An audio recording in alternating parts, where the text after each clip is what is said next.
வாழ்வின் வரமாய் இந்த புதிய விடியலை தந்த இறைவனுக்கு புகழ் உண்டாகட்டும்.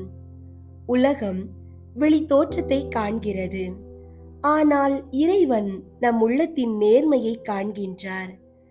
இன்றைய நாளுக்கான இறைவார்த்தை 1 சாமுவேல் 16ஆம் அதிகாரம் 7ஆம் இறைவார்த்தை. மனிதர் பார்ப்பது போல் நான் பார்ப்பதில்லை. மனிதர் முகத்தை பார்க்கின்றனர், ஆண்டவரோ அகத்தை பார்க்கின்றார். அன்பார்ந்தவர்களே, அழகும் பலமும் கொண்ட எலியாவை விட ஆடு மேய்த்த சிறுவன் தாவீதின் தூய உள்ளத்தையே இறைவன் விரும்பினார். அவரை தேடி சென்று திருப்பொழிவு செய்ய செய்தார். நம் அழகோ அந்தஸ்தோ இறைவனுக்கு முக்கியமல்ல. நம் இதயத்தின் உண்மையான அன்பே அவருக்கு போதுமானது. ஜெபிப்போம். அன்புள்ள பரலோக தந்தையே, இந்த புதிய விடியலுக்காக உமக்கு நன்றி.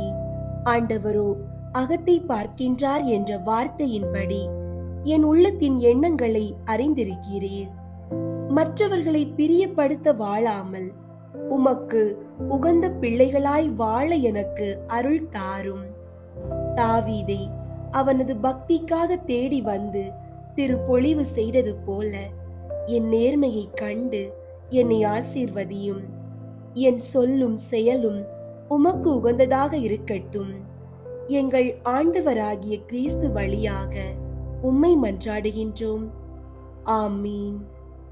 அன்பார்ந்தவர்களே, இன்று மனித அங்கீகாரத்தை விட இறைவனின் அன்பை பெற உங்கள் உள்ளத்தை தூய்மையாக வைத்திருங்கள். இயேசுவின் சமாதானம் உங்கள் அனைவரோடும் இருப்பதாக. ஆமீன்.